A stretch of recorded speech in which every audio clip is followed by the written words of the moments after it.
Hello everyone, welcome to my YouTube channel brain train with Ajay.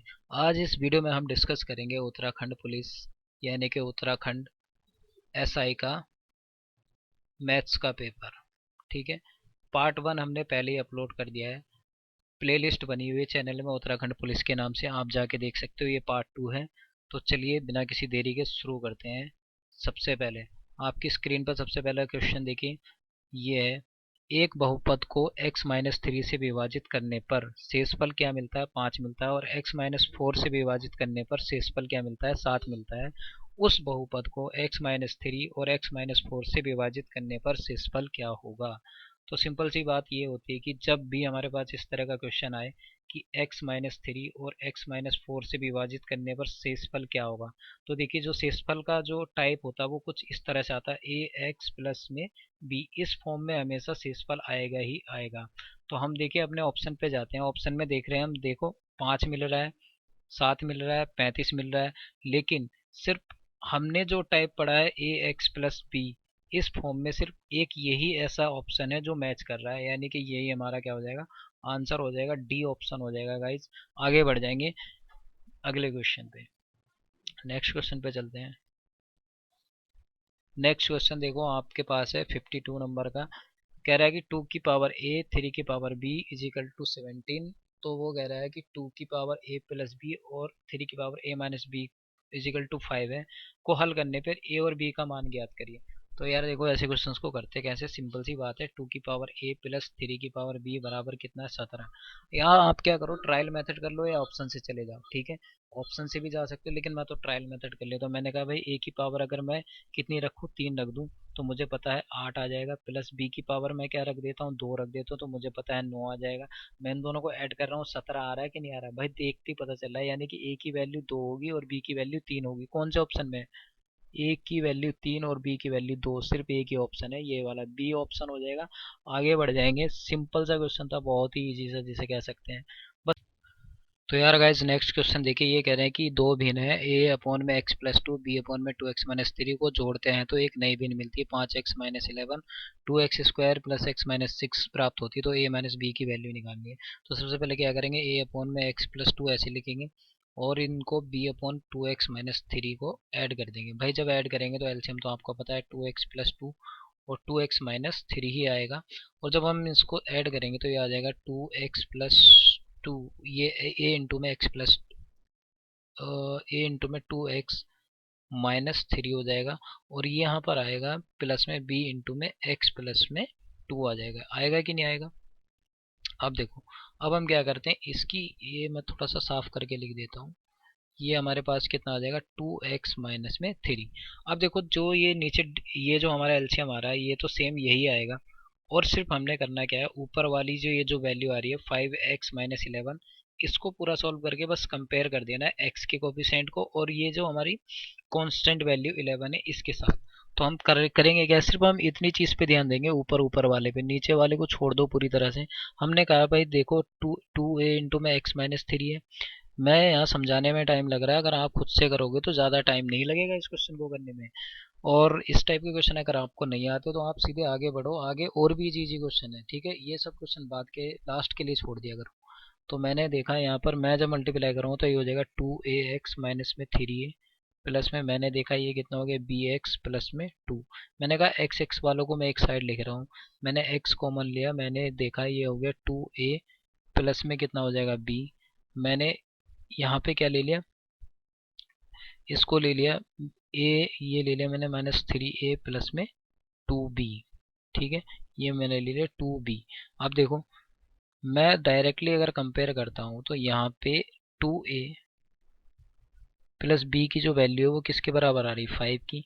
और मैं यहाँ पे कंपेयर करता हूँ, अगर मैं माइनस बाहर कॉमन ले लेता हूँ तो मैं इसको कुछ इस तरह से लिख सकता हूँ। अगर मैं माइनस बाहर कॉमन ले लेता हूँ तो ये हो जाएगा x इंटू में 2a प्लस बी, मैंने बाहर माइनस कॉमन लिया तो b माइनस में कितना हो जाएगा, 2b माइनस में कितना हो जाएगा, 3a हो जाएगा। होगा कि नहीं होगा?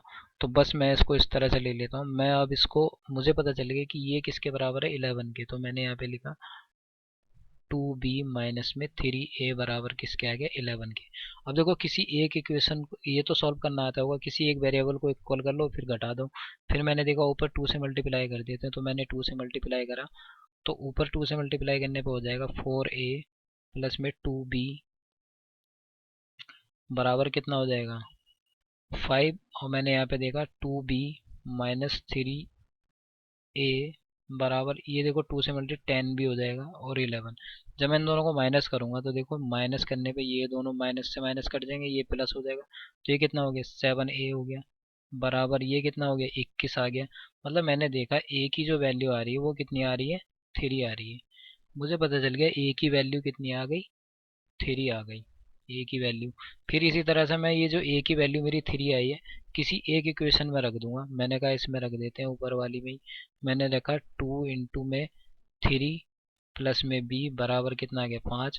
तो बी बराबर कितना आ गया 5 माइनस 6, यानी कि बी की वैल्यू कितनी आ गई -1।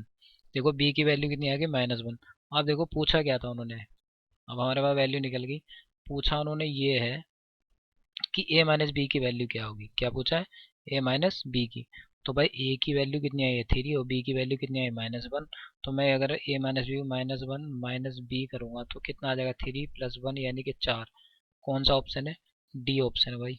कौन सा ऑप्शन हो गया डी, ये हमारा आंसर हो गया। तो यार देखो कोई कोई क्वेश्चन बहुत अच्छे लेवल का है, इसमें ऐसी बात नहीं है, अलजेब्रिक एक्सप्रेशन से है तो ठीक ठाक है क्वेश्चन। नेक्स्ट क्वेश्चन पे बढ़ते हैं। कुछ क्वेश्चन बिल्कुल ईजी मिलेंगे तो कहीं ना कहीं तो कैलकुलेशन देंगे ही। ये आपको चूज करना है कि आप कैसे अपना टाइम बचा सकते हो। ठीक है, ये देखिए next question time and work से है। वो कह रहे हैं कि 8 पुरुष और 12 लड़के किसी कार्य को 10 दिन में कर सकते हैं। मैंने कहा भाई 8 मैन है प्लस 12 बॉयज हैं और इस काम को कितने दिन में कर रहे हैं 10 दिन में कर रहे हैं। तो मैंने कहा जबकि 6 पुरुष और 8 लड़के उसी काम को 14 दिन में पूरा कर रहे हैं। भाई काम की यूनिट तो बराबर होगी तो दोनों को मैं बराबर रख देता हूँ। मैंने कहा यहाँ पे 6 मैन और 8 कितने बॉयज हैं और ये कितने दिन में कर रहे हैं 14 दिन में कर रहे हैं। इस तरह से हम क्या कर देते हैं टाइम को और वर्क को क्या कर देते हैं इक्वल रख देते हैं, टोटल यूनिट जो वर्क होता है। तो मैंने देखा ये 2 पंजे 10, 2 सत्ते 14 कट गया, अंदर मल्टीप्लाई कर देंगे तो ये आ जाएगा 40 मैन प्लस में 60 बॉयज। यहाँ पे मैंने इधर देखा तो ये आ गया 42 मैन प्लस में 56 बॉयज। मैंने देखा यहाँ पे माइनस प्लस करने के बाद आ गया यहाँ पे मेरा आया 2 मैन बराबर किसके आ गए 4 बॉयज के आ गए। 2 मैन किसके बराबर है 4 बॉयज के। तो मैं यहाँ से मैन और बॉयज की क्या कर सकता हूँ क्षमता का रेशियो निकाल सकता हूँ। 4/2 यानी कि 2/1 आ गया। मतलब अगर आदमी 2 यूनिट काम करेंगे तो बॉयज कितना 1 यूनिट काम करेंगे। बस हमें अब यूनिट पता चल गई कितना काम कर रहे हैं। अब हम यहाँ से क्या कर सकते हैं टोटल यूनिट वर्क भी निकाल सकते हैं। टोटल यूनिट वर्क कैसे निकालेंगे देखो यहाँ पे किसी एक में रख दो, इसमें रख देते हैं। हमने कहा 8 इंटू में मैन की एफिशिएंसी कितनी आई थी 2, तो मैंने यहाँ पे 2 रख दिया तो ये कितना हो जाएगा 8 इंटू में 2 प्लस बॉय की एफिशिएंसी कितनी है 1, तो मैंने कहा 12 इंटू में 1 और इंटू में कितना है टाइम 10 दिन लग रहा था। तो आपने देखा ये कितना हो गया, ये आ गया 16 प्लस में 12 और गुणा गया कितना 10।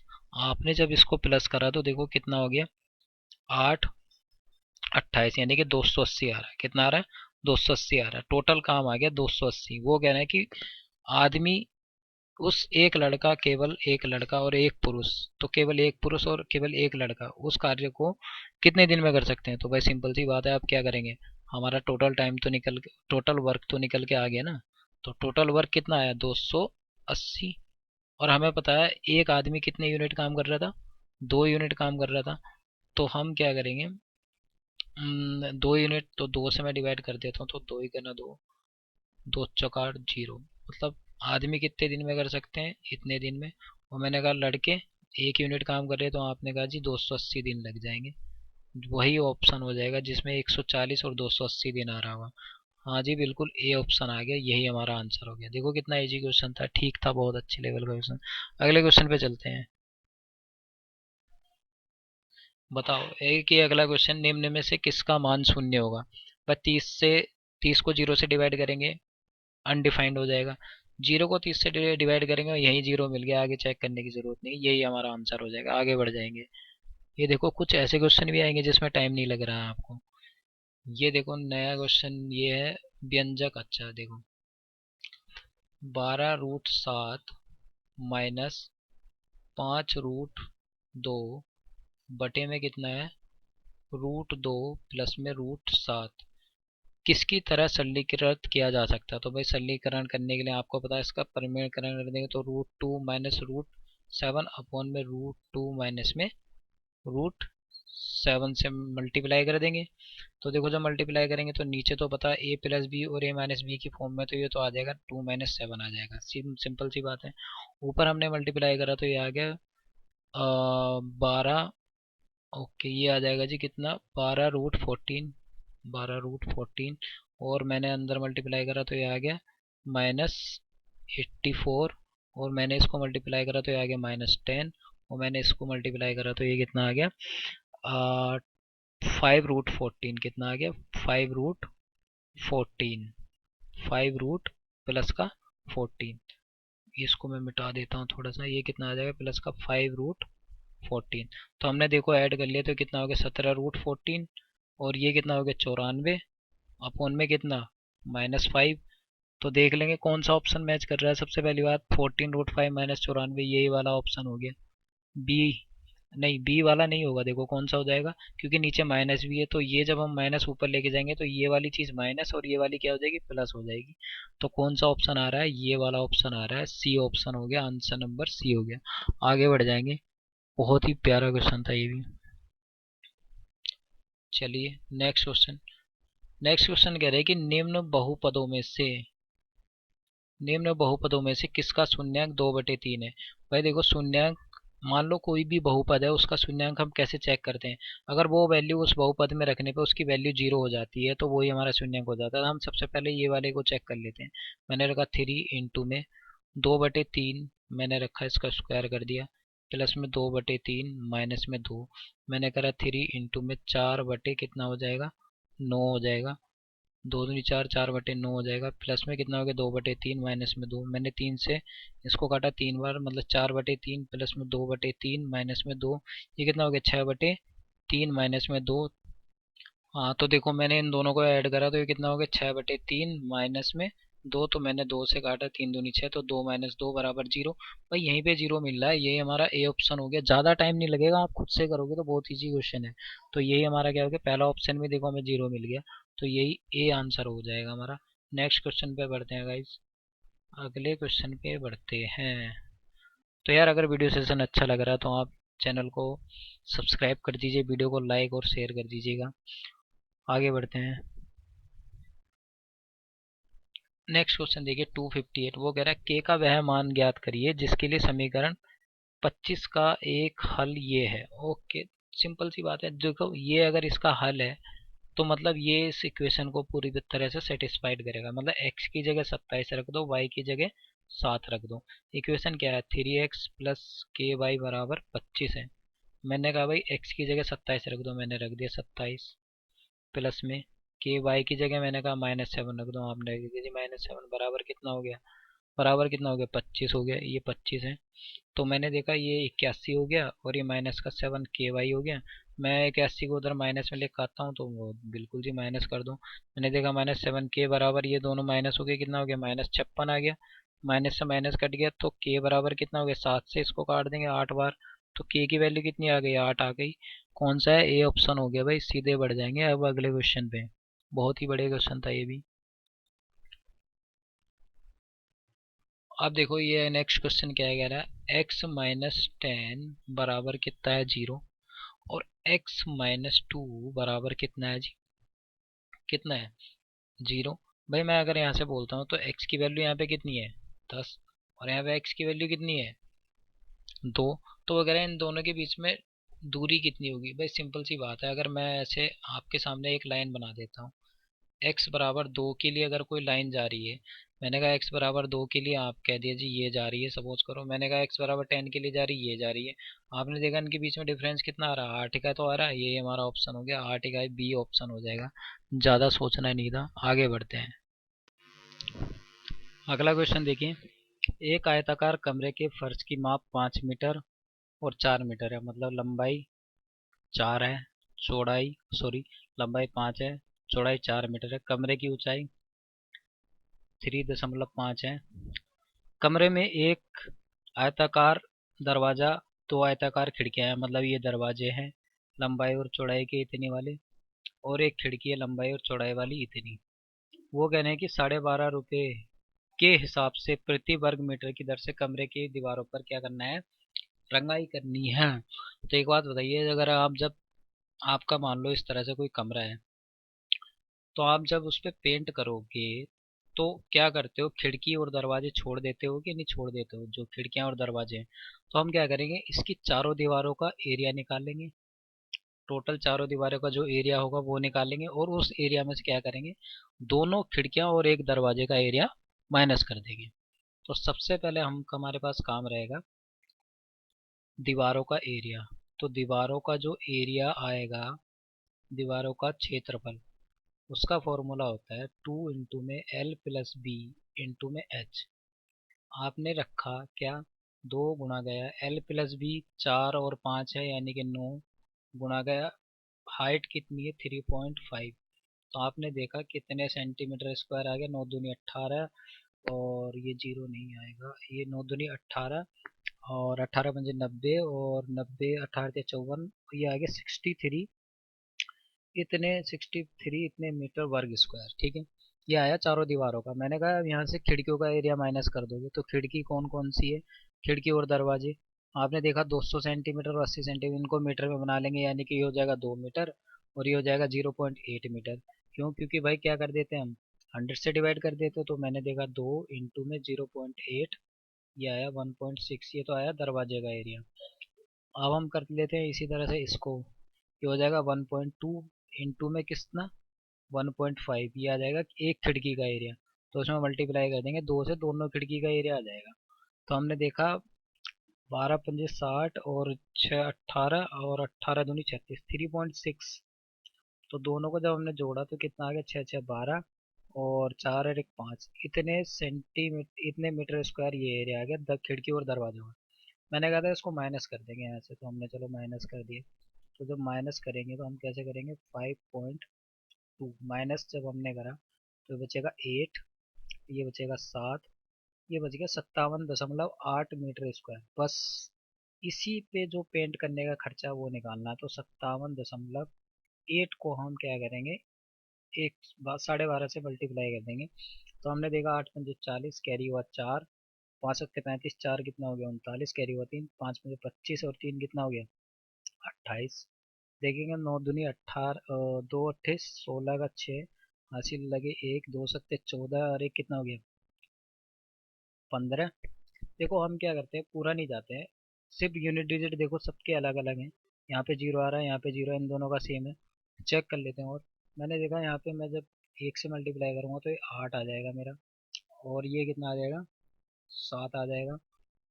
और मैं देखूंगा ये कितना आ रहा था, 2 सत्ते 2, 2 पंजे 10 और एक 11, यहाँ पे ये आ रहा था, इतना आ रहा था। मैंने देखा जीरो, 9 6 15, 8 8 16, और 16 5 कितना हो गया, 16 5 21 और एक 22, कैरी हुआ कितना अगेन 2, 7 और 1 8 कितना, 7 और 1 8, 2 10 2 12। तो देखो 22.50 आ रहा आंसर, जिसमें ये आ रहा होगा वही हमारा ऑप्शन हो जाएगा। तो सी ऑप्शन है, सी हमारा क्या हो गया, आंसर हो गया। नेक्स्ट क्वेश्चन पे बढ़ते हैं आगे की तरफ। बहुत अच्छा क्वेश्चन था, पता होना चाहिए था बस। ये देखो अगला क्वेश्चन फिर से, एक और क्वेश्चन। एक शंक्वाकार तंबू है, कोई शंकु आकार का तंबू है, इसका जो तंबू इसका वर्ग फुट के कैनवास का बना है, मतलब ये जो इसका टोटल एरिया है ना, ये जो इस कपड़े का एरिया है वो कितना दे दिया है उन्होंने, 25 251.2 वर्ग फुट दे दिया, इतना दे दिया। तो वो कह रहे हैं कि तंबू की ऊंचाई क्या है। तो सिंपल सी बात है, ये जो एरिया होता है ये कितना होता है, πr/l होता है कि नहीं होता है। तो हमने दे दिया 251.2। अब देखो व्यास दिया है, तो व्यास मतलब रेडियस कितनी हो जाएगी, 8 हो जाएगी। मैंने कहा पाई गुणा गया 8 इंटू गया एल, 25.102। तो हमने देखा एल, मतलब एल होती है इसकी तिरछी ऊंचाई, शंकु की तिरछी ऊंचाई, वो क्या आ जाएगी 251.2 बटे में पाई इंटू में 8। 8 से मैंने इसको काटा, 8 के 24, और 8 के 24 और 8 ही का ना 8, और 8 चौक 32, और ये आ गया, इतना आ गया। ठीक है, हमने देखा ये इतना आ गया। अब नीचे अपॉन में पाई, भाई पाई की वैल्यू भी तो कितनी होती है, देखो 3, ये आ गया 3, इसको मिटा देगा, 31.4, और इसकी होती है 3.14, होती कि नहीं होती। और जब मैं इससे इसको काटूंगा तो सिंपल सी बात है 10 आएगा। कितना आ जाएगा, 10 आ जाएगा। मतलब एल हमारा कितना आ गया, 10 आ गया। आर हमारा कितना है, ये तो 8 दिया ही था। एच निकालनी है। अब आपको एक चीज़ पता होनी चाहिए कि जो एच का रिलेशन होता है एल और आर में, एच स्क्वायर बराबर क्या होता है, L square minus R square. L है यानी कि 10 का स्क्वायर माइनस कितना, 8 का स्क्वायर। आपने देखा 10 का ये हो गया 16, वो 100, और 8 का हो गया 64, तो आपने देखा 36 आ गया। एच स्क्वायर की वैल्यू आ गई 36, यानी कि एच की वैल्यू कितनी आ जाएगी, अंडर रूट 36। मैं यहाँ से बता देता हूँ इसको। तो एच की जो वैल्यू आ गई, अंडर रूट की वैल्यू आ जाएगी 6। मतलब 36 का अंडर रूट कितना हो गया, 6 सेंटीमीटर के, और 6 फुट क्या हो गई हमारी हाइट आ गई। समझ रहे हो, बहुत ही आसान क्वेश्चन था, फॉर्मूला बेस है, डायरेक्ट निकाल सकते हो। मुझे समझाने में टाइम लग रहा है, आप खुद से करोगे तो पता भी नहीं चलेगा क्वेश्चन का। नेक्स्ट क्वेश्चन देखो यार, ये है ए बी सी तीन चर के लिए। अच्छा क्या दिया है, A plus B plus C बराबर कितना दिया है, 10 दिया है। और A square plus B square plus C square बराबर 38 दिया है। और ए बी सी बराबर दिया है 30। तो वो कह रहा है ए क्यूब बी क्यूब की वैल्यू निकालो। तो भाई A cube plus B cube plus C cube की जो वैल्यू होती है वो हमारे पास होती है, ये फॉर्मूला होता है, हमारे पास वैल्यू हो जाती है A plus B plus C into में A square plus B square plus C square, minus में ए बी माइनस में ए सी, और माइनस में बी सी, और प्लस में कितना होता है 3 ए बी सी, ये फॉर्मूला होता है। तो ए बी सी हमें पता है, ए स्क्वायर बी स्क्वायर पता है, ए बी सी भी पता है, लेकिन हमें क्या नहीं पता, A B minus A C minus B C नहीं पता। तो हम क्या कर लेते हैं, इस फॉर्मूले की हेल्प से निकाल लेते हैं। हमें बताया कि ए प्लस बी प्लस सी का जो होल स्क्वायर होता है वो कितना होता है, A square plus B square plus C square minus plus में 2। देखो मैं इसको थोड़ा सा बड़ा करके लिख देता हूँ, यहाँ पे जगह कम पड़ रही है। मैंने लिखा कि जो ए प्लस बी प्लस सी का जो होल स्क्वायर होता है वो बराबर होता है A square plus B square plus C square बराबर प्लस में 2 of A B plus B C plus में ए सी, होता है कि नहीं होता। तो हमें ए प्लस बी की वैल्यू दी है, तो हमने इसकी जगह रख दिया 10। तो मैंने देखा इसकी जगह मैं 10 का स्क्वायर कर दूंगा बराबर, ए प्लस बी स्क्वायर की वैल्यू दी है कितनी, 38, और प्लस में तो ये ऐसे ही आ जाएगा, डबल ऑफ ये वाला, ये double of A B plus में बी सी प्लस में ए सी। मैंने देखा ये माइनस हो जाएगा, तो आपने देखा ये कितना बचेगा यहाँ पे आके 62। तो यहाँ पे double of A B plus में बी सी प्लस में ए सी बच रहा है। तो हमने जब इससे इसको डिवाइड करा तो ये कितना आ गया, 31 आ गया। मतलब ए बी प्लस में बी सी प्लस में ए सी की जो वैल्यू आई वो कितनी आ गई, 31 आ गई। बस इस फॉर्मूले में रख देंगे। यहाँ पे हमें पता है ये तो 10 है, ये कितना है, ये 38 है, और ये हमने अभी निकाल ली कितनी आ गई, माइनस का 31 प्लस में ये 3 इंटू ए बी सी की वैल्यू 30 दी हुई है। तो 10 गुना गए, यहाँ पे बचेगा 7, प्लस में ये कितना हो गया 90। मैंने देखा ये हो गया 70 प्लस में 90 बराबर कितना हो गया, 160। 160 will be the answer, D option हो जाएगा। कौन सा हो जाएगा, डी ऑप्शन हो जाएगा। आई होप आपको समझ में आ रहा होगा। ये गाइज आइडेंटिटी होती है अलजेब्रिक, आपने पढ़ी भी होगी। चलिए नेक्स्ट क्वेश्चन पे चलते हैं। नेक्स्ट क्वेश्चन देखिए, नेक्स्ट क्वेश्चन में क्या कह रहा है कि 11 प्रेक्षणों का माध्य कितना है, 35 है। प्रत्येक प्रेक्षण को उसके मूल के 4 गुना से 15 कम कर दिया जाता है, तो नए प्रेक्षणों का माध्य क्या होगा। तो सिंपल सी बात ये है, अगर 11 प्रेक्षणों का माध्य कितना है, 35 है, तो वो कह रहा है कि जितने भी 11 ऑब्जर्वेशन थे उनके उनको क्या कर रहे थे, 4 गुना कर रहे थे और 15 कम कर दे रहे थे। तो उसका नया माध्य बताओ। तो देखो जो प्रेक्षण के साथ छेड़छाड़ होती है वही हमारे साथ क्या, जो हमारा माध्य होगा उसके साथ भी वही चीज कर देगी। तो हमने करा माध्य को हमने 4 गुना करा, उसमें से 15 कम कर देंगे। तो हमने देखा ये हो गया 140 माइनस 15, बराबर कितना आंसर आ गया 125। सिंपल सी बात है, सी ऑप्शन हो जाएगा। आगे बढ़ जाएंगे, कुछ करना ही नहीं था इसमें भी। तो देखो यार नेक्स्ट क्वेश्चन देखो, नेक्स्ट क्वेश्चन कह रहा है यदि दो रेखा 2x+3y-k और kx+py+1 = 0 का प्रतिच्छेदन बिंदु -1, 3 है तो p का मान के निकालो। तो भाई ये अगर इसका प्रतिच्छेदन बिंदु है तो मतलब ये इन इक्वेशन को फुली सेटिस्फाइड करेगा। तो मतलब हम ये कह सकते हैं कि 2x+3y-k = 0। x की जगह हम क्या रखेंगे -1 और y की जगह रखेंगे 3। तो मैंने -1 रखा तो ये 2 हो गया, मैंने 3 रखा तो ये 9 हो गया, ये -k = 0 हो गया। यानी कि -k बराबर यहाँ पे 7 बचेगा, 7 उधर जाके -7 हो जाएगा। यानी कि k की वैल्यू कितनी आ गई, 7 आ गई। अब ये k और x y की वैल्यू हम क्या करेंगे, इस इक्वेशन में रख देंगे, ये वाली जो दिख रही है। बहुत ही इजी क्वेश्चन है। यहाँ पे देखो k की वैल्यू हमने रखी 7, इंटू में x की वैल्यू तो -1 है, ये रख दी हमने, प्लस p तो p ही रहेगा, इंटू में y की वैल्यू 3 है, और प्लस में 1 बराबर कितना आ गया 0। तो हमने देखा ये तो हो गया -7, ये हो गया प्लस में 3p, और प्लस में क्या हो गया 1 बराबर 0। तो हमने देखा 3p बराबर कितना हो गया, ये बचेगा हमारा -6, इधर जाके 6 हो जाएगा, 3 से हमने इसको काटा। तो p की बराबर कितनी, p की कितनी वैल्यू आ गई, 2 आ गई। कौन सा आंसर हो जाएगा, सी आंसर हो जाएगा गाइज। चलिए नेक्स्ट अगले क्वेश्चन पे बढ़ते हैं। ये भी क्या कह रहा है, निम्न में से कौन सा क्रमिक युग्म समीकरण x-2y = 14 का हल नहीं है। भाई 14 का हल नहीं है तो मतलब जो बिंदु इन दोनों इस इक्वेशन को सेटिस्फाइड नहीं करेगा वो उसका हल नहीं होगा। मैंने कहा हमने इधर रख के देखा, 8 माइनस कितना 6 प्लस 6 बराबर कितना हो गया 14। तो ये तो 14 बराबर 14 आ गया, मतलब ये तो सेटिस्फाइड कर रहा, ये तो इसका सॉल्यूशन होगा। लेकिन हमने निकालना कौन सा सॉल्यूशन नहीं होगा। तो हम दूसरे पे चलेंगे, मैंने दूसरा रख के देखा, मैंने दूसरा इस इक्वेशन में रखा x-2y बराबर कितना 14 है।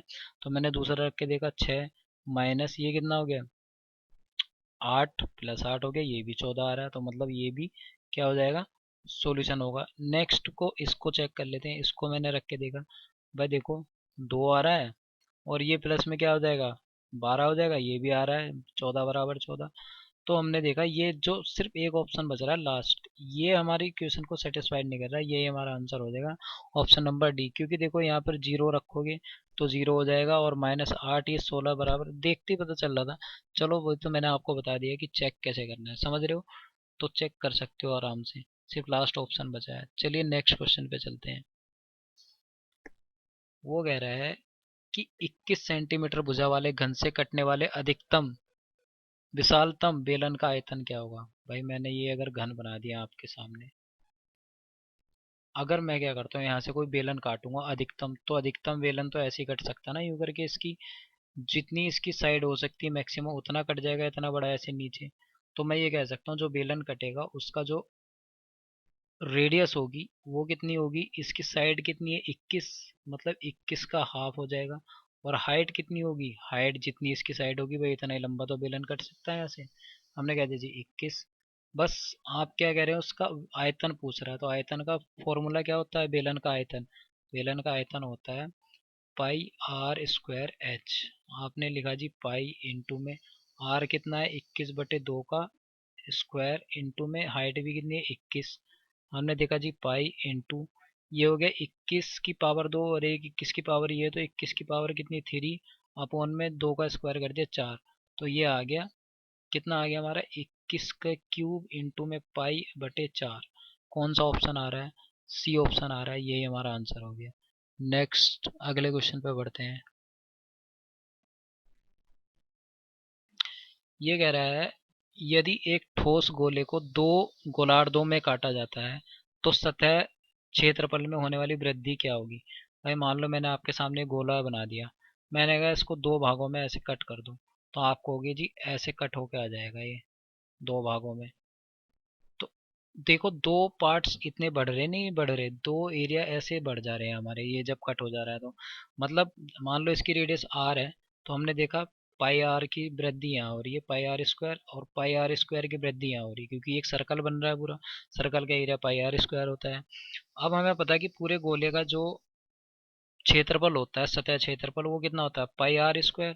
तो भाई पाई आर स्क्वायर तो पहले से ही था, एक पाई आर स्क्वायर ये बढ़ गया, एक पाई आर स्क्वायर ये बढ़ गया, यानी कि कितना पाई स्क्वायर बढ़ गया, 2 पाई आर स्क्वायर बढ़ गया। तो देखते ही पता चल रहा है इसका आधा है, तो मतलब 50% की वृद्धि हो रही कि नहीं हो रही।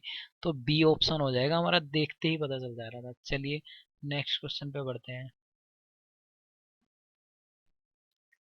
वो कह रहा है एक डेटा सेट के बढ़ते क्रम में प्रेक्षण है। ये कुछ ऐसे प्रेक्षण दे दिए, 2, 3, 5, ये x+1, 8, 9। यदि औसत एवं माध्य है, यार औसत और माध्य तो बराबर है, तो x का मान ज्ञात करिए। तो देखो सबसे पहली बात, अगर मैं इनका औसत निकालूंगा तो औसत निकालने के लिए क्या करूंगा, इन सबको प्लस कर दूंगा।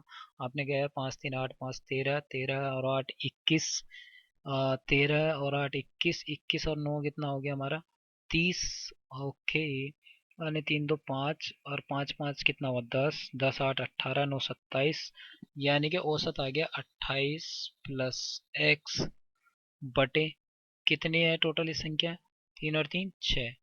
वो कह रहे हैं इनकी जो माध्य का है उसके बराबर है।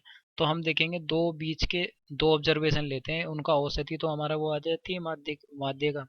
तो हमने देखा 5 + x+1, इनका क्या ले लेंगे, औसत ले लेंगे, और हम कर देंगे यहाँ पे क्रॉस मल्टीप्लाई। हमने देखा 28 + x/6 आ रहा है, ये हो गया जी x+6 हो रहा है बटे में 2।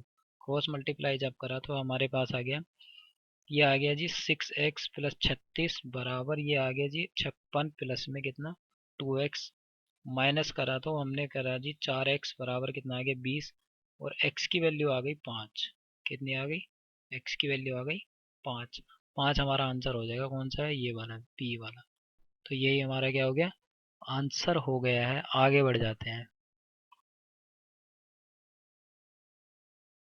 वो कह रहा है कि ये जो बिंदु है कौन से निर्देशांक में स्थित है। भाई हमारे निर्देशांक ऐसे होते हैं, ये पहला होता है, ये दूसरा होता है, ये तीसरा होता है, और ये कैसा होता है, चौथा होता है। चौथे पहले में दोनों पॉजिटिव पॉजिटिव, इसमें क्या होता है, पहला नेगेटिव दूसरा पॉजिटिव। इसमें क्या होता है, इसमें हमारा क्या होता है, देखो यहाँ पे क्या होता है, दोनों नेगेटिव नेगेटिव होते हैं। यहाँ पे एक क्या होता है, पॉजिटिव होता है और एक नेगेटिव होता है। यहाँ पे निर्देशांक कैसे हैं, पहला नेगेटिव है दूसरा पॉजिटिव है, तो भाई द्वितीय हो गया, ये वाला हो जाएगा, कौन सा हो जाएगा, ये वाला हो जाएगा। यही हमारा आंसर हो गया, सिंपल सी बात है। आगे बढ़ते हैं बिना किसी देरी के। वो कह रहा है कि एक त्रिभुज की भुजाओं की लंबाइयाँ 3, 4, 5 के अनुपात में है। यदि त्रिभुज का क्षेत्रफल 54 वर्ग मीटर स्क्वायर है तो उसका परिमाप क्या होगा। तो भैया देखो सबसे पहली बात देखो, 3x, 4x और 5x अगर मान लो मैंने रेडियस मान ली, रेडियस सॉरी मैं कह रहा हूँ भुजाएं इसकी मान लेते हैं, क्योंकि इस अनुपात में तो मैंने भुजाएं मान ली। तो देखो एक बात आपने देखी, 3, 4, 5 ये कैसे हैं, ये पाइथागोरस ट्रिक है। कैसी है, पाइथागोरस ट्रिपलेट है, त्रिक जिसे कहते हैं, पाइथागोरस त्रिक। देखो 3, 4, 5 ये पाइथागोरस त्रिक है, तो मतलब ये जो हमारा त्रिभुज है कैसा होगा, राइट एंगल ट्रायंगल होगा। कैसा होगा, राइट एंगल ट्रायंगल होगा। तो मतलब मैं ये कह सकता हूँ सबसे बड़ी भुजा जो होगी वो तो हमारी कौन सी हो जाएगी, कर्ण। ये दोनों लंब और ये आधार। तो हमने देखा एरिया होता है 1/2 बेस गुणा गया हाइट, मतलब लंब गुणा आधार बराबर कितना, एरिया दे दिया 54। तो हमने देखा 1/2 गुणा, मैंने देखा 3x 4x बराबर कितना हो गया 54। तो हमने देखा जी 2 बार कटा ये, यानी कि 2x, ये आ गया हमारा 6x² बराबर कितना आ गया 54। 6 से आपने काटा 9 बार, यानी कि x बराबर आ गया √9, यानी कि x की वैल्यू आ गई 3। भाई जब x की वैल्यू 3 आ गई, अब हमें पता चल गया। अब देखो ये भुजाएं थी 3x 4x 5x, तो परिमाप कितना हो गया, परिमाप के लिए आप कहोगे कि तीनों भुजाओं को जोड़ दो, तो कितना हो गया, 3x 4x और 5x। मैंने कहा 4, 3, 7, 5, 12x, और x की वैल्यू कितनी आई है, 3 आई है, तो 12 कितना हो गया 36। आंसर कौन सा हो गया, सी वाला ऑप्शन हो गया, 36 मीटर क्या होगा इसका परिमाप हो जाएगा। आगे बढ़ जाते हैं नेक्स्ट क्वेश्चन पे। तो देखिए नेक्स्ट क्वेश्चन देखिए, वो कह रहा है बेलन की त्रिज्या 25% बढ़ाई जाती है, नियत आयतन के लिए पार्श्व सतह क्षेत्रफल कितना कम करना होगा। मतलब वॉल्यूम जो है भाई वो हमने कांस्टेंट रखना है। अगर मान लो इसकी रेडियस बढ़ा देते हैं, कुछ ऐसे बढ़ा देते हैं, और ये ऐसे हो जाता। वॉल्यूम मतलब जितना पानी अभी आ रहा था उतना पहले भी आना चाहिए। तो वो कह रहा है कि पृष्ठीय क्षेत्रफल में कितनी कमी करनी पड़ेगी। तो देखो यार, जितनी हमने रेडियस बढ़ाई है, सबसे पहली बात तो देखो 2πr/h होता है हमारा फॉर्मूला। मैं ये कह रहा हूँ कि अगर मैं आप 25% इसको बढ़ा रहा हूँ तो किसी दूसरी चीज़ को 25% कम भी तो कम कर सकता हूँ, तभी तो कांस्टेंट रह सकती है वैल्यू हमारी।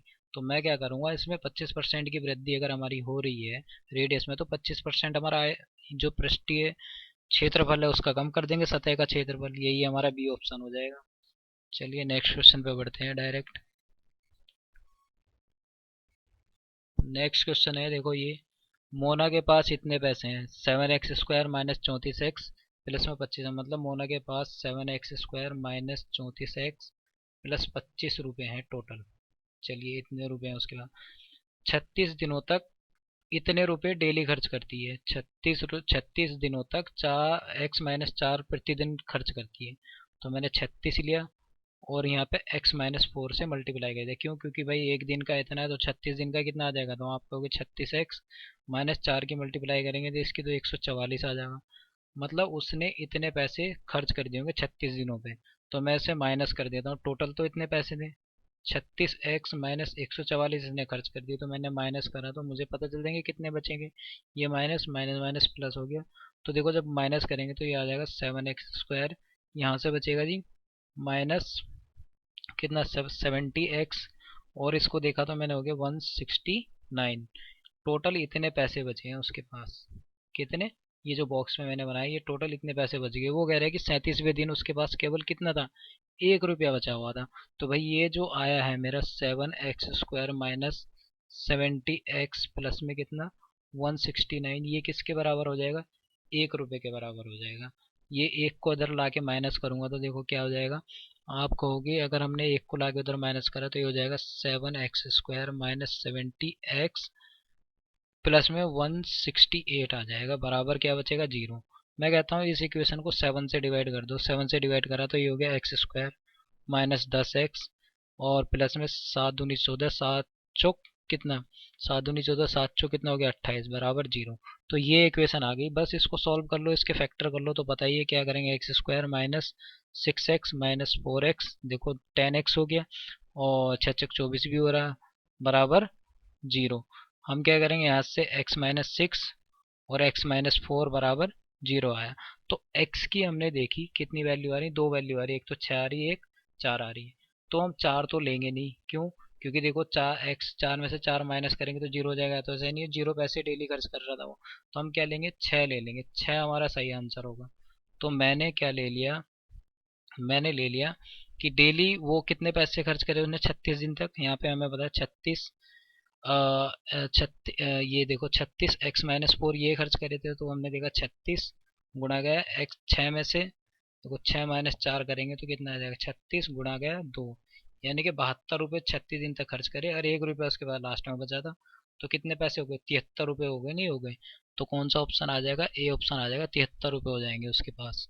चलिए नेक्स्ट क्वेश्चन पे चलते हैं, अगले क्वेश्चन पे।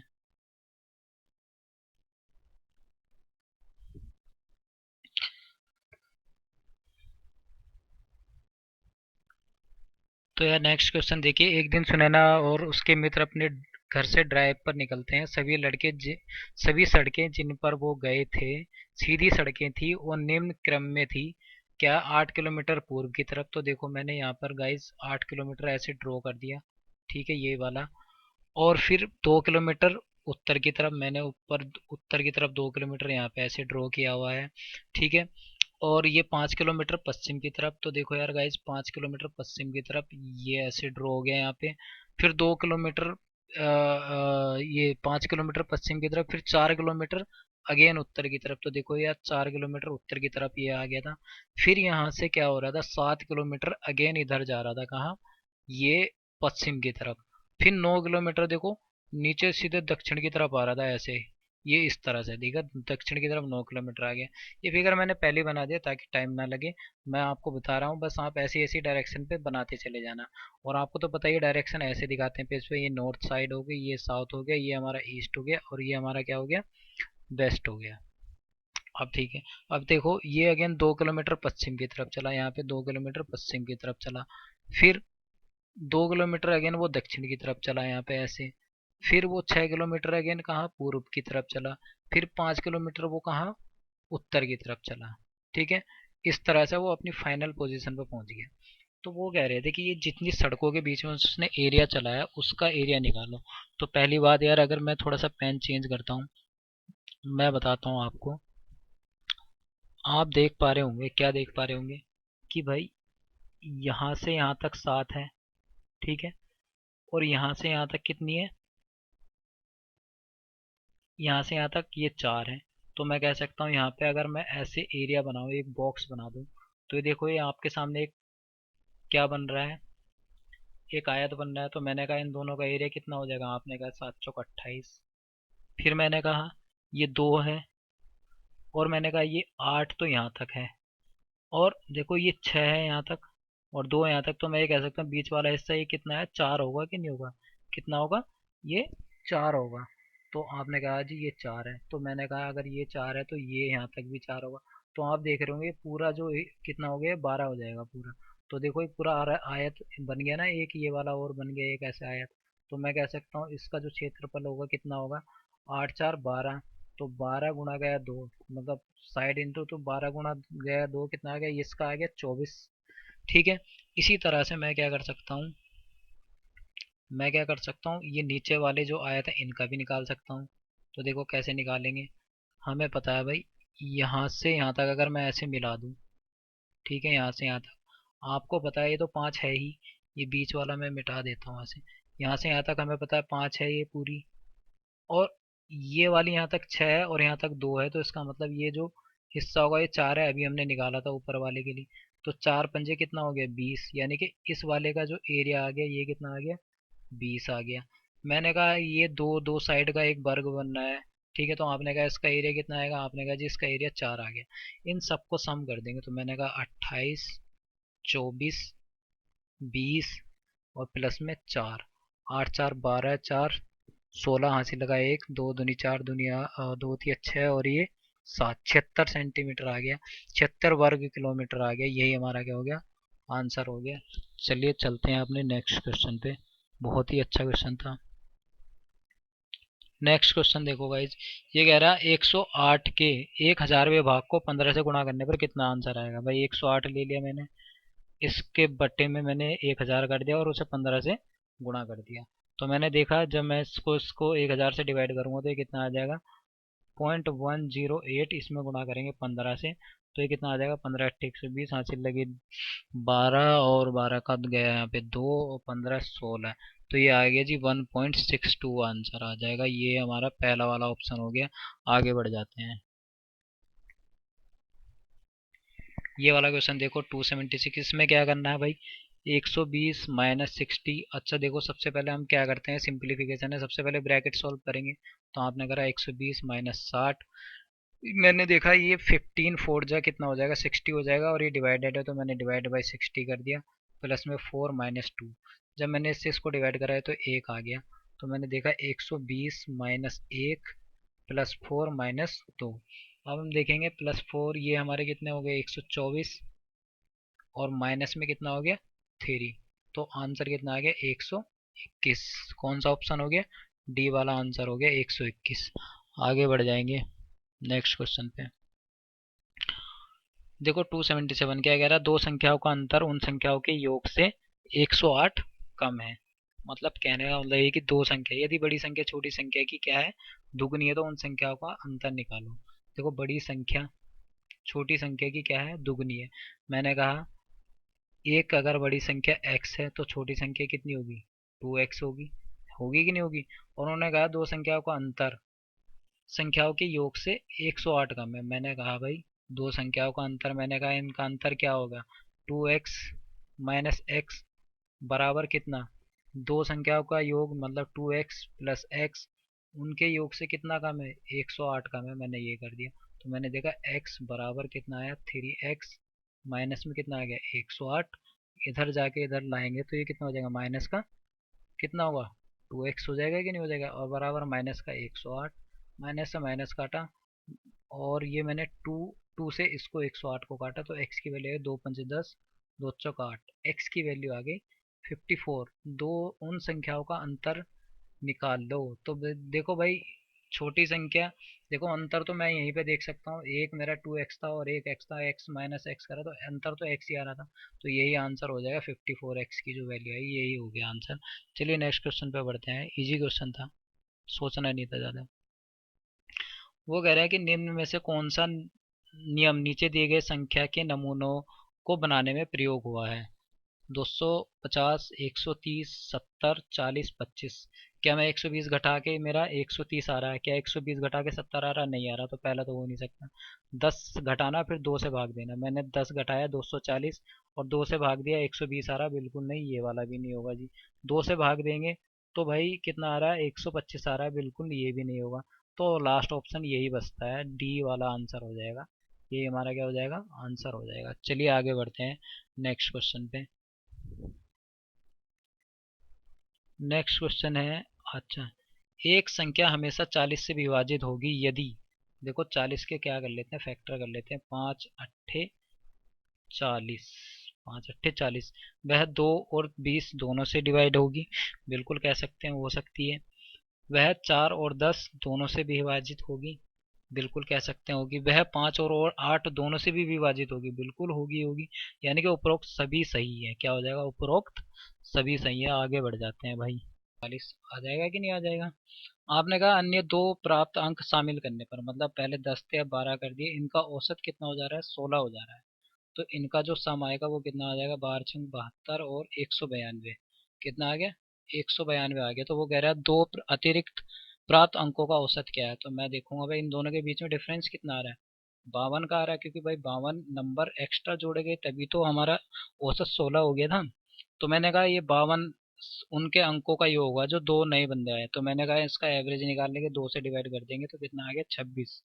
26 will be the answer, option number D हो जाएगा। आगे बढ़ते हैं बिना किसी देरी। तो नेक्स्ट क्वेश्चन पे चलते हैं। नेक्स्ट क्वेश्चन देखो 81 क्या है? एक तथा स्वयं के अलावा निम्न में से किस संख्या का केवल एक घटक है? यार ये आप होमवर्क में ले लो, इसको नीचे जो भी आंसर होगा मुझे नीचे कमेंट में करके बता देना, देख तो लें आप क्या जवाब देते हो। बहुत ही छोटा सा इजी सा क्वेश्चन है, मैं इसका नहीं बताऊंगा। फिर देखो 282 पे चलते हैं, वो 82 नंबर पे चलते हैं। 10 के निकटतम मान तक पूर्णांकित किए जाने पर सबसे छोटी समभाज्य संख्या जो 23,500 से बन जाए। भाई निकटतम 23,500 के देखनी है, तो 23,500 के निकटतम देखना जरा कौन कौन सी आ रही। एक तो ये आ रही है 23,495, क्या ये सम है? बिल्कुल नहीं, विषम है। 22,000, 24,000, बिल्कुल नहीं आ रही है। तो हमें निकटतम 10 के देखनी, तो ए ऑप्शन हो जाएगा 23,400, क्या हो जाएगा? 58 हो जाएगा, 23,458, यही हमारा क्या हो गया? आंसर हो गया। चलो चलते हैं नेक्स्ट क्वेश्चन पे। अगला क्वेश्चन क्या है देखते हैं। हम्म ये कह रहे हैं कि दी गई संख्याओं में से कितनी संख्याएं प्राइम है? भाई प्राइम संख्या तो वो होती है जो किसी से ना कटे, एक से कटे या खुद से कटे। ये भी 3 से कट रहा है, ये भी 3 से कट रहा है, ये भी 3 से कट रहा है, एक से भी कटेंगे अपने आप से भी कटेंगे। तीन सिर्फ एक ऐसी संख्या है जो सिर्फ क्या है, अपने आप से ही यहाँ पे कट रही है, तो एक ही संख्या ऐसी हो गई, यही हमारा क्या हो जाएगा? आंसर हो जाएगा। आगे बढ़ते हैं। दो धनात्मक पूर्णांकों का योग 11 है, इन धनात्मक पूर्णांकों का अधिकतम संभावित गुणनफल क्या होगा? भाई एक बात बताओ, दो संख्याएं जिनका योग 11 हो, मैंने 6+5 = 11, मैंने 6 और 5 की मल्टीप्लाई करी तो कितना आ गया? 30। मैंने क्या 7+4 भी 11 हो रहा है, मैंने इनकी मल्टीप्लाई करी तो 7×4 = 28 आ गया। मैंने कहा 8 × 3, आपने कहा जी 11 हो रहा है, और सॉरी 8+3 कितना हो रहा है? 11 होता, 8×3 = 24, नहीं आ रहा है। और मैंने देखा 9+2 11 हो रहा है, 9×2 = 18 हो रहा है। भाई कौन सा ऐसा, और देखो मैंने देख लिया अभी 10+1 11 ले लो, बस यही हो रहा है। इनकी भी मल्टीप्लाई करो तो 11, जितना ज़्यादा बढ़ते जा रहे हैं उतना वो, तो सिर्फ एक ही ऐसा नंबर है, 5×6 = 30, 6, ये तो यही हमारा आ रहा है। तो वो कह रहा है अधिकतम संभावित गुणनफल क्या हो सकता है? तो यही हो सकता है भाई तीसरा वाला। कौन सा हो जाएगा? तीसरा हो जाएगा हमारा, 30 आंसर हो जाएगा, क्योंकि 5×6 = 11 भी होता है और 5×6 = 30 सबसे अधिकतम आ रहा है। चलिए नेक्स्ट क्वेश्चन पे चलते हैं। वो कह रहा है यदि एक पालतू जानवरों की प्रदर्शनी में बड़े कुत्तों की संख्या छोटे कुत्तों की संख्या के अनुपात इतना है, और कुल कुत्तों की संख्या 80 है, तो बड़े कुत्ते कितने होंगे? ठीक है, आपको पता है भाई 3 अनुपात कितना 17 दिया है, टोटल कितना हो गया 20, और 20 की वैल्यू आंसर में दी है 80, तो एक की वैल्यू कितनी हो जाएगी? आप कहोगे जी 4। ठीक है, तो वो कह रहा है कि बड़े कुत्तों की संख्या बताओ। तो बड़े कुत्ते, बड़े की छोटों के साथ दिया है, कितना अनुपात दिया है देखो 3, तो बड़े कुत्तों की संख्या कितनी है 3, तो 3 इंटू में 4 कर देंगे तो कितना आ जाएगा, 4 तिया 12। कौन सा ए आंसर हो जाएगा? आगे बढ़ते हैं। वो कह रहा है मार्गरेट की मासिक आय 80,000 रुपए और उसने अपने धन को व्रत खंड में दिखाए गए बजट के अनुसार बांटा है, तो मार्गरेट को 3,60,000 बचाने में कितना समय लगेगा? भाई देखो, उसने बिल्कुल बराबर हिस्सों में बांटा हुआ है। एक बात बताओ, अगर मैं 80,000 को बराबर हिस्सों में 4 हिस्सों में बांटू तो 20,000 यहाँ आएंगे, 20,000 यहाँ आएंगे, 20,000 यहाँ आएंगे, 20,000 यहाँ आएंगे, आएंगे कि नहीं आएंगे?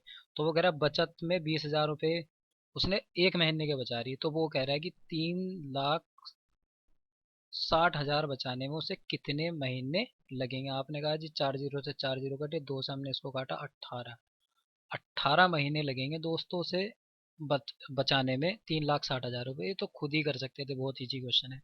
नेक्स्ट क्वेश्चन पे चलते हैं। तो देखो गाइस, नेक्स्ट क्वेश्चन देखो, एक दवा के प्रति पैकेट कीमत कितनी है? 220 रुपये है, जिसमें 10% क्या है, बैट शामिल है। तो इसकी कीमत, इस कीमत में बैट की क्या मात्रा है? तो देखो बहुत ही बढ़िया क्वेश्चन है। क्या है देखो, 100% तो उस प्रोडक्ट की कीमत होगी होगी पैकेट की, प्लस 10% इसमें क्या है, बैट है, तब जाके हमारी टोटल कितनी कीमत हो रही, 220 रुपये। मतलब मैं कह सकता हूँ 110% की जो कीमत है वो कितनी है, 220 है, तो 1% की कीमत आप कहोगे कितनी हो जाएगी, 2 रुपये। कितनी हो जाएगी? 2 रुपये। जब हम इसको इसको काटेंगे तो 20, आप कितना है, 10%, तो 10% की वैल्यू किसके बराबर हो जाएगी, 20 रुपये के। कौन सा आंसर हो जाएगा? बी ऑप्शन हो जाएगा। आगे बढ़ जाते हैं, आगे बढ़ जाते हैं। ये देखो क्वेश्चन, नेक्स्ट क्वेश्चन ये कह रहा है एक्स स्क्वायर प्लस एक्स में क्या जोड़ा जाए ताकि एक पूर्ण पूर्ण पूर्ण वर्ग बन जाए? तो भाई मुझे जो देखते ही ऑप्शन में लग रहा है, देखो प्लस पहला ही वाला देख लेते हैं। मैंने देखा 1/4 मैंने जोड़ा, क्या ये इसको पूर्ण वर्ग बना रहा है? बिल्कुल बना रहा है। देखो एक्स स्क्वायर प्लस 2 इंटू में 1/2 इंटू में एक्स प्लस में 1/2, इसका भी होल स्क्वायर ले लेते हैं। तो देखो 2 से 2 कट रहा है और खाली एक्स बच रहा है, मतलब ये जो आ रहा है x+2 का होल स्क्वायर आ रहा है, तो ऐड क्या करना पड़ेगा, हमें 1/4 ही तो ऐड करना पड़ेगा। यही हमारा क्या हो गया, आंसर हो गया। आगे बढ़ते हैं नेक्स्ट क्वेश्चन पे। दो कोण जिनका योग 90 है क्या कहलाते हैं? भाई पूरक कोण होते हैं, ये तो बताने की जरूरत ही नहीं होगी। क्या होते हैं? पूरक कोण होते हैं। नेक्स्ट क्वेश्चन पे बढ़ते हैं। ये देखो नेक्स्ट क्वेश्चन क्या है, दो संख्याओं का योग 8 है, यदि संख्याओं का योग उनके अंतर का क्या है, 4 गुना है, तो संख्या ज्ञात करें। भाई ऐसे क्वेश्चन को मैं कहता हूँ ऑप्शन से चले जाओ। दो संख्याओं का क्या है, योग 8 है, मैंने कहा देखो 6 और 2 को जब मैंने जोड़ा 8 आ रहा है, बिल्कुल आ रहा है। क्या इनका अंतर, मैंने देखा इनका अंतर कितना आ रहा है, 4। क्या जो इनका अंतर है इनकी संख्याओं के योग के क्या 4 गुना है? मैंने करा भाई, मैंने करा यहाँ पे 4 गुना करा है तो 16 आ रहा है, ये तो मैच ही नहीं कर रहा है। नहीं जी, ये तो होगा नहीं, ये तो होगा नहीं, तो मैंने कहा दूसरे ऑप्शन पे चले जाओ, फटाफट चेक कर लो। 5 मैंने -2 करा, कितना आ गया जी, 2 आ रहा है, ये अंतर आ गया। अंतर का मैं 4 गुना करता हूँ, 8 आ रहा है, और इन दोनों को ऐड कर रहा हूँ तब भी 8 आ रहा है, तो यही हमारा ऑप्शन हो गया, बी ऑप्शन हो गया, जो इस कंडीशन को क्या कर रहा है, सेटिस्फाइड कर रहा है। चलिए नेक्स्ट क्वेश्चन पे चलते हैं। ये देखो दोस्तों, क्या यदि किसी संख्या का आधा, चलो जी, आधा उसके 1/3 संख्या से 17 ज्यादा है, मतलब किसी संख्या का मैंने x ले लिया, उसका मैंने आधा कर दिया, ठीक है। वो क्या है, अपने संख्या के 1/3 से मैंने 1/3 कर दिया, उसका क्या है, 17 ज्यादा है, सिंपल सी बात है। आप चाहो तो इसको सॉल्व कर लो, तो मैंने करा देखो x/2 माइनस x/3 बराबर कितना आ गया, 17। आपने ये ले लिया, 6 आ जाएगा, कितना आ जाएगा इसका एलसीएम भाई, 6 ही तो आएगा। आपने देखा जी 2x, ये हो गया 3x माइनस 2x बराबर 17, है कि नहीं? और मैंने देखा x बराबर 17 इंटू में 6, तो 6 सत्ते के 17 छंग कितना होता है, 2, और 6 4 10, 100 दो आंसर आ जाएगा। कौन सा आ जाएगा? सी ऑप्शन आ जाएगा हमारा। कौन सा आ जाएगा? सी ऑप्शन हो जाएगा। आगे बढ़ते हैं। चलिए, कितना कितना टाइम लगेगा? कुछ टाइम नहीं लगने वाला। चलिए नेक्स्ट 292 क्वेश्चन देख लेते हैं क्या है। मतलब 92 क्वेश्चन। 0, 2, 4, 7, 9 के सभी अंकों को केवल एक बार प्रयोग करते हुए 5 अंकों की सबसे बड़ी संख्या बतानी है। अरे भाई ये तो बड़ा कठिन सवाल है। क्या करेंगे? देखो, सबसे पहले सबसे बड़ी संख्या लिख लेंगे। क्या कह रहे हैं? सभी अंकों को केवल एक बार प्रयोग करना है। सभी अंकों को एक बार प्रयोग करना है। और वो कह रहे हैं कि 5 अंकों की सबसे बड़ी संख्या बनानी है। तो कितने अंक है? पहले 1, 2, 3, 4, 5 के 5 अंक है। सबसे बड़ी जो संख्या स्टार्ट होगी वो कहाँ से शुरू होनी चाहिए? और सॉरी, ये देखो, वो कह रहे हैं सबसे 5 अंकों की सबसे बड़ी संख्या व सबसे छोटी संख्याओं के बीच का अंतर बताना है। ठीक है, तो भाई सबसे बड़ी संख्या क्या होगी? आप खुद ही सोचो। मैंने सबसे बड़ी संख्या तो सीधी सीधी बात है 9, 7, मैंने लिखा 4, ठीक है, मैंने लिखा 2, मैंने लिख दिया 0। भाई सबसे बड़ी संख्या तो यही होगी। अब बात आती है सबसे छोटी संख्या की। अब छोटी संख्या के चक्कर में ये मत सोचना कि मैं संख्या को 0 से स्टार्ट कर दूं। नहीं, वो तो फिर 5 अंकों की रहेगी नहीं। छोटी संख्या के लिए हम क्या करेंगे? सबसे पहले स्टार्ट करेंगे 1 से। 1 नहीं है हमारा, 2 से तो स्टार्ट कर सकते हैं कि नहीं कर सकते हैं? चलो, मैंने 2 से स्टार्ट कर दिया। जब मैंने 2 से स्टार्ट करा तो देखो यहाँ पे 2 आया। फिर मैं यहाँ पे 0 ले सकता हूँ। क्या ले सकता हूँ? अब मैं 0 ले सकता हूँ। मैंने 0 ले लिया। मैंने फिर क्या ले लिया? 4 ले लिया। मैंने क्या ले लिया फिर? 7 ले लिया। फिर मैंने क्या ले लिया? 9 ले लिया। अब देखो, मैं इनको घटाऊंगा तो कितना बचेगा? 1। यहाँ पे देखो कितना हो गया था, इधर 1 हासिल ले लिया तो 11 में से 7 के बचे 4, 41। फिर हमने देखा 0। हम देखेंगे कहीं आ रहा है क्या 0? नहीं आ रहा है जी। देखो, बिल्कुल भी नहीं आ रहा है। 7, 4, 11। और ये देखो 13, 13 में से 4 के बचे। सॉरी, ये यहाँ पे 9 आ जाएगा। कितना है? 13, 4, 9। फिर यहाँ पे कितना बचा था? 6। और यहाँ पे कितना बचेगा? 7। 76,941 कहाँ आ रहा है? सी ऑप्शन हो गया। सी। कौन सा हो गया? सी। आगे बढ़ जाते हैं फटाफट।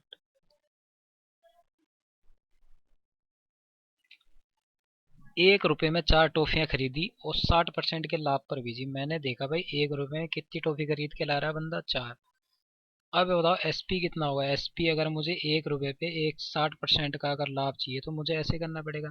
मैंने देखा ये और ये गया जी आपका 2 से 2 अट्ठे 16, 2 पंजे 10। आपने देखा जी 8/5 आ गया। कितना आ गया? 8/5 आ गया।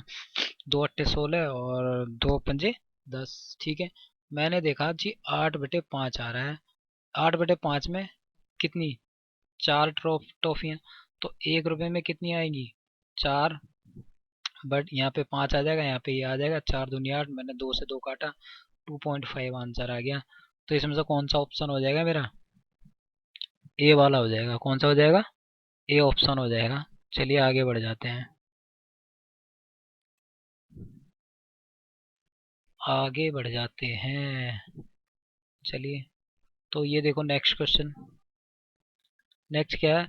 एक क्रिकेट टीम एक वर्ष में कुल खेले गए मैच में 40% मैच वो जीतती है। चलो जी, 40% जीत गई। तो मतलब 60% मैच ऐसे होंगे या तो हारेगी या जीत या कुछ भी है। 60% बचे अभी। तो यदि टीम 50% खेले हुए मैच हारती है, चलो जी 50% इसमें से वो हार जाती है। वो कह रहा है लेकिन इसमें से बचे हुए 10% क्या है? मैच ड्रॉ हो जाते हैं। क्या हो जाते हैं? ड्रॉ हो जाते हैं। तो ड्रॉ मैच की संख्या दी हुई है। तो भाई 10% की वैल्यू आंसर में दी है, वो क्वेश्चन में दी है 20। तो मैंने कहा 100% की वैल्यू क्या करेंगे? आप 10 से मल्टीप्लाई कर दोगे इधर भी, 10 से मल्टीप्लाई कर दोगे इधर भी। तो 100% की वैल्यू कितनी आ गई? 200। मतलब टोटल कितने मैच खेले होंगे? 200 मैच खेले होंगे। और आंसर क्या हो जाएगा? ए हो जाएगा। नेक्स्ट क्वेश्चन पे चलते हैं।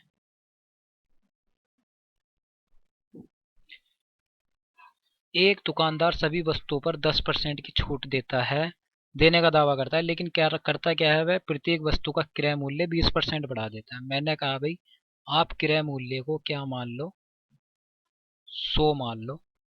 तो भाई इस पे अगर वो पैसे बढ़ाएगा, 20% बढ़ा रहा है, तो मैंने कहा जी अंकित मूल्य आ जाएगा जी। अंकित मूल्य जो बढ़ा के लिखेगा तो वो 120 रुपये हो जाएगा, क्योंकि भाई 100 का 20% 20 आएगा।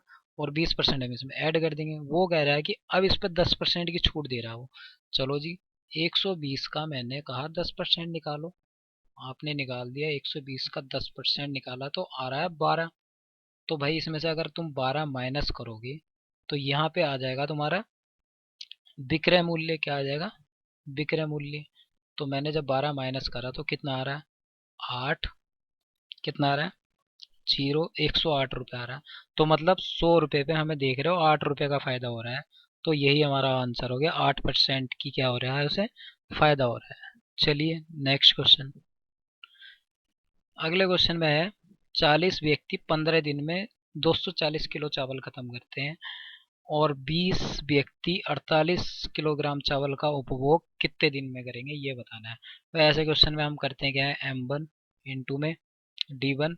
यहाँ पे जो क्वांटिटी होती है उसको एक्सचेंज करते थे, इधर क्वांटिटी हमारी Q2 आ जाती है, इधर M2 इंटू D2 इंटू में यहाँ पे क्वांटिटी Q1 आ जाती है। हम क्या करेंगे, देखो पहले में 40 गुणा गया D1 कितना है, यहाँ पे कहा 15 और क्वांटिटी डी ये देखो 48 है बस। और यहाँ पे M2 कितना है 30 और ये 30।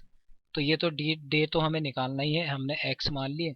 और क्वांटिटी इधर कितनी थी 240। मैंने काट दिया, इससे मैंने जब काटा इसको गया है जी ये 6 बार। और मैंने जब इससे इसको काटा ये गया जी 2 बार। और मैंने देखा ये 6 से ये 48 गया, 6 48 8 बार और ये 2 से गया जी 4 बार। यानी कि सिर्फ 4 बचा है, यानी कि x की जो वैल्यू आ रही है वो 4 आ रही है। 4 दिन में क्या करेंगे, चावल खत्म हो जाएंगे ये वाले। तो आप बस इसको सॉल्व करना था, सिर्फ क्या करना था, इसको सॉल्व करना था, वो तो आप कर ही सकते हो। बहुत इजी क्वेश्चन था। नेक्स्ट क्वेश्चन पे चलते हैं। चलिए जी, नेक्स्ट क्वेश्चन क्या है हमारे पास। नेक्स्ट क्वेश्चन है 297। वो कह रहा है एक व्यापारी 50 किलोग्राम गेहूं 50 किलोग्राम, अच्छा गेहूं 50 किलोग्राम प्रति कीमत से खरीदता है, तो 25 किलोग्राम की दर से वह कितना गेहूं खरीदे ताकि उतनी ही कीमत उसे व्यय करनी पड़े। तो पहली बात तो ये देखो 50 किलो गेहूं खरीदे उसने 50 रुपए के हिसाब से ही, तो उसे कितने पैसे खर्च करने पड़े, 2500 रुपये खर्च करने नहीं पड़े। तो वो कह रहा है कि 2500 में वो अगर 25 रुपये केजी के हिसाब से गेहूं खरीदे तो कितने आएंगे, भाई डिवाइड कर दो, सिंपल सी बात है 100 केजी आ जाएंगे। देखते ही पता चल रहा था कितना हो जाएगा 100 केजी। इसमें तो कोई आंसर नहीं, इनमें से कोई आंसर नहीं, इसमें से कोई आंसर नहीं है। चलिए जी नेक्स्ट क्वेश्चन देखिएगा। इस नेक्स्ट क्या है, एक व्यक्ति 36 सेबों को बेचने पर 4 सेबों की क्या होती है, उसे हानि होती है। भाई एक बात बताओ, SP 36 से SPO 36 किसके बराबर हो रहे हैं, 4 सेब की नुकसान हो रहा है उसे, तो मतलब CP ऑफ 21 के बराबर 31 के बराबर 32 के बराबर आ रहा होगा। क्योंकि देखो 36 बेच रहा है, नुकसान कितना हो रहा है उसे, 4 सेबों का नुकसान हो रहा है, मतलब 32 CP के बराबर हो रहा होगा। मतलब ये हो गया क्रय मूल्य और ये हो गया हमारा विक्रय मूल्य। तो हमने देखा SP बटे CP, यहाँ पर 32 है और यहाँ पे 36 है। मैंने देखा इनका क्या आया, 4 अट्ठे 32 4 नम 36, मतलब 8/9 रेशियो आ गया। कहने का मतलब ये कि 9 रुपए की चीज 8 में बेच रहा है, तो उसे नुकसान कितने का हो रहा है, 1 रुपए का। तो सिंपल सी बात है भाई, 1 रुपए का नुकसान 9 रुपए पे, और इसकी परसेंटेज निकालेंगे तो भाई 11.1111 आ जाएगा, इतने परसेंट। तो सिर्फ कौन सा सी आंसर आ जाएगा हमारा, कौन सा आ जाएगा, सी आंसर हो जाएगा। यही हमारा क्या हो गया, आंसर हो गया। नेक्स्ट क्वेश्चन पे बढ़ते हैं। नेक्स्ट क्वेश्चन देखो, एक आयताकार प्लॉट की लंबाई उसकी चौड़ाई से 20 मीटर अधिक है। यदि प्लॉट का घेराव करने की कीमत 26.5 रुपये प्रति मीटर की दर से 5300 रुपये है, तो प्लॉट की लंबाई मीटर में क्या होगी। मैंने कहा भाई चौड़ाई अगर आप x लेते हो तो लंबाई कितनी आ जाएगी, x+20, क्योंकि दिया है, ये हमने मान लिया। चलो अभी देखो क्या है, मान लो आपके पास ये प्लॉट है, अगर आप इसकी घेराव करना चाहते हैं तो पर मीटर के हिसाब से आपको 26.5 रुपये देने हैं, ठीक है। और टोटल खर्चा कितना आ रहा है, 5300 का। तो मैं ये कहूँगा अगर आप इससे इसको डिवाइड कर दोगे तो टोटल ये लेंथ आ जाएगी कि नहीं आ जाएगी, चारों तरफ का पेरीमीटर। तो आप क्या करोगे, ये हमारी टोटल बाउंड्री आ जाएगी, तो बाउंड्री की जो लेंथ आ जाएगी वो आ जाएगी 5300 रुपये को डिवाइड कर देंगे किससे, ₹26.5 से। आपने जब इसको डिवाइड करा तो देखो कितना आ रहा है, डायरेक्ट 2 टाइम कट रहा है, यानी कि 200 आ गया। कितना आ गया? 200 मीटर आ गया। अब हमें पता चल गया, यानी कि ये हमारा क्या आ गया? बाउंड्री आ गई। और बाउंड्री का फॉर्मूला क्या होता है? सिंपल सी बात है, बाउंड्री का फॉर्मूला होता है 2 इंटू में लेंथ प्लस ब्रेथ बराबर कितना है? 200। आपने कहा जी 2 लेंथ हमारी x प्लस 20 प्लस एक्स बराबर 200। आपने इस 2 से इसको काटा और इनको हमने जब प्लस करा तो ये आ गया 2x प्लस 20 बराबर, हमने इसको काटा तो ये तो हमारा 100 आ गया था। तो हमने 2x बराबर कितना आ गया, ये इसको मैंने माइनस करा तो कितना आ जाएगा? 80। 20 माइनस करा तो x बराबर कितना आ गया? 40। तो भैया चौड़ाई कितनी आ गई? 40। पूछा क्या उसने? प्लॉट की लंबाई बताओ। प्लॉट की लंबाई कितनी होगी भाई? 40 प्लस 20, क्योंकि 20 ज़्यादा है यानी कि 60 आनी चाहिए। अब देखेंगे 60 कौन सा ऑप्शन में है। इसमें कोई भी ऐसा ऑप्शन नहीं है जिसमें 60 है, सिर्फ डी ऑप्शन हो जाएगा इनमें से कोई नहीं। यही हमारा आंसर हो गया। चलिए बढ़ते हैं नेक्स्ट क्वेश्चन की तरफ। नेक्स्ट क्वेश्चन पे बढ़ते हैं। मैं इसको थोड़ा सा मिटा देता हूँ। तो देखो नेक्स्ट क्वेश्चन आपके सामने है गाइज। क्या है? लास्ट क्वेश्चन है एक। मैं थोड़ा सा इसको बड़ा कर देता हूँ। लास्ट क्वेश्चन देखो, सिंपल सी बात है। क्या कह रहा है? रमेश की आयु उसके पिता की आयु की 1/3 है। 12 वर्षों बाद रमेश के पिता की आयु रमेश की आयु की दुगनी हो जाएगी। वर्तमान में रमेश और रमेश के पिता की आयु बतानी। ऐसे क्वेश्चन को ऑप्शन से जाएंगे। मैंने देखा 1/3 है, 12×3 = 36, 13×3 = 39, 11×3 = 33, 14×3 = 42, सब में 1/3 आ रही है। लेकिन वो एक बात और कही कि 12 वर्षों बाद दोनों की आयु में एक रिलेशन दिया है कि जो रमेश के पिता की आयु उसकी दुगनी हो जाएगी। तो मैंने कहा अगर मैं 12 में क्या करूँ, 12 ऐड करूँ, 12 साल बाद भाई 24 हो जाएगी इसकी। और मैंने देखा 36 है इसकी, अभी 12 साल बाद कितनी हो जाएगी? 48। क्या 12 दूनी दुगनी हो रही है कि नहीं हो रही? 12 दूनी, वो सॉरी 24 दूनी कितना हो रहा है? 48 हो रहा है कि नहीं हो रहा है? तो मतलब यही हमारा क्या हो जाएगा? आंसर हो जाएगा ए वाला, क्योंकि दुगनी हो रही है, हमें साफ साफ दिख रहा है। यही हमारा क्या हो गया? आंसर हो गया। तो यार गाइज, ये वीडियो सेशन कैसा लगा? चैनल को यार सब्सक्राइब कर दो और वीडियो को शेयर कर दो ज़्यादा से ज़्यादा। और इस चैनल को सब्सक्राइब कर लो। मैं ज़्यादा से ज़्यादा हो सकता है तो मैं आने वाले टाइम में डेली कुछ ना कुछ आपके लिए ऐसा इन्फॉर्मेटिव लेके आऊँगा। उत्तराखंड से रिलेटेड जितनी भी वैकेंसी है, वन दरोगा से रिलेटेड जितना भी सब कुछ है, मैं आपको अपना 100% देने की कोशिश करूँगा यार। और चैनल को यार सब्सक्राइब जरूर कर लो और वीडियो को शेयर कर दो ज़्यादा से ज़्यादा। Thank you for watching this video. Bye bye, take care.